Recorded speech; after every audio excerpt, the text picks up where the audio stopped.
नमस्कार। आज की इस चर्चा में हम एक बहुत ही दिलचस्प कहानी पर बात करने वाले हैं। हम सब ने रामायण जैसे महान महाकाव्यों की कहानियां सुनी है ना?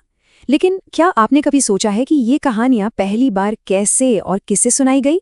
वाल्मीकि रामायण के चौथे अध्याय में ठीक यही बताया गया है। आज हम उस अद्भुत और ऐतिहासिक पल को फिर से जिएंगे, जब श्री राम के ही पुत्रों ने खुद उनके सामने उनका महान इतिहास गाकर सुनाया था। ये महज एक कहानी नहीं है, बल्कि हमारी उस भव्य मौखिक परंपरा की शुरुआत है जिसने इस इतिहास को आज तक जिंदा रखा है। चलिए, सबसे पहले महर्षि वाल्मीकि की उस दुविधा को समझते हैं। जरा सोचिए, आपने अपनी जिंदगी की सबसे महान रचना पूरी कर ली है, लेकिन अब आपके मन में एक ही सवाल है, मैं ये महाकाव्य किसे सिखाऊं? वाल्मीकि जी के सामने भी यही बहुत बड़ा सवाल था। बिना किसी योग्य शिष्य के ये अनमोल ज्ञान आगे कैसे बढ़ेगा? आखिर ये सिर्फ कुछ कविता की पंक्तियां तो थी नहीं, ये तो पूरा का पूरा एक युग था जिसे शब्दों में पिरोया गया था। वैसे आगे बढ़ने से पहले मैं बता दूं कि आज हम जो भी तथ्य देख रहे हैं वो हरिप्रसाद शास्त्री जी द्वारा अनुवादित प्रामाणिक वाल्मीकि रामायण से लिए गए हैं। यही स्रोत हमें इस प्राचीन महाकाव्य की जड़ों तक ले जाता है, जिससे हम इस पूरी रचना और इसकी संगीतबद्धता को एकदम गहराई से समझ सकते हैं। तो चलिए सबसे पहले बात करते हैं भाग 1 की, वाल्मीकि की महान रचना। अब जरा इस संख्या पर गौर कीजिए, 24,000 श्लोक।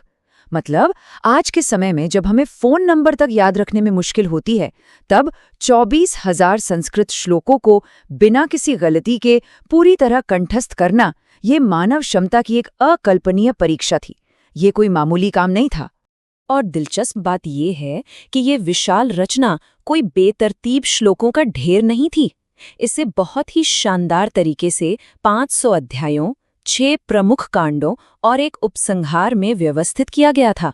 ये साफ दिखाता है कि महर्षि वाल्मीकि की साहित्यिक सोच कितनी स्पष्ट और कमाल की थी।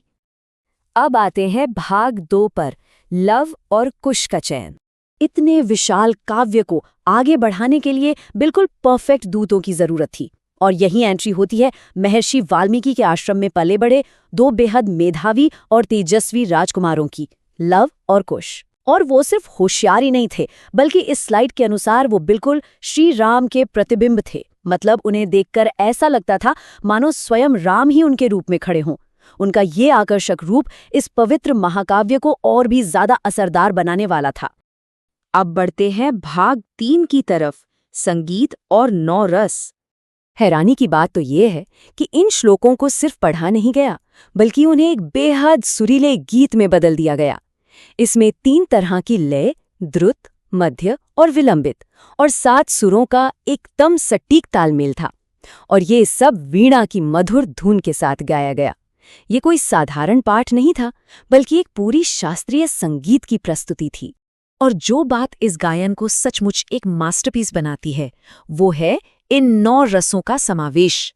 जरा सोचिए, लव और कुश ने कितनी सहजता से श्रृंगार, वीर, बीभत्स, रौद्र, भयानक, करुणा, अद्भुत, हास्य और शांति, इन सभी अलग अलग मानवीय भावनाओं को अपने गायन के जरिए श्रोताओं तक पहुंचाया।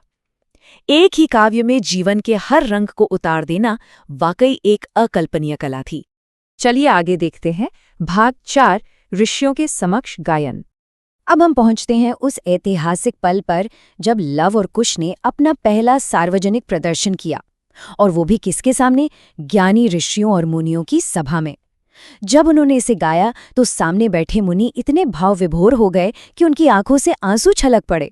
सब एक सुर में बोल उठे, उत्कृष्ट, उत्कृष्ट, यानी एकदम लाजवाब। उन ऋषियों का मानना था कि जो कोई भी इस महाकाव्य को सुनेगा, उसे सिर्फ महान ज्ञान ही नहीं मिलेगा, बल्कि लंबी उम्र और उत्तम स्वास्थ्य का आशीर्वाद भी मिलेगा।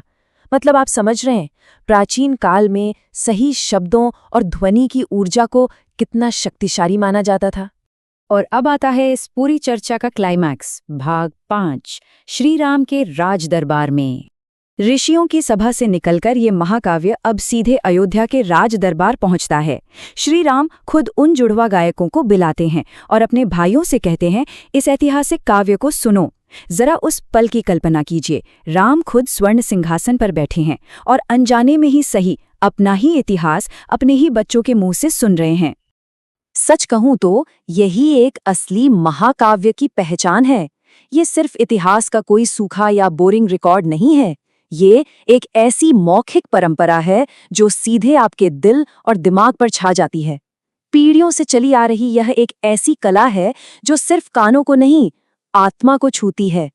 तो आज की इस चर्चा को खत्म करते हुए मैं आपके लिए एक सवाल छोड़ जाता हूँ। आखिर एक कहानी को अमर क्या बनाता है?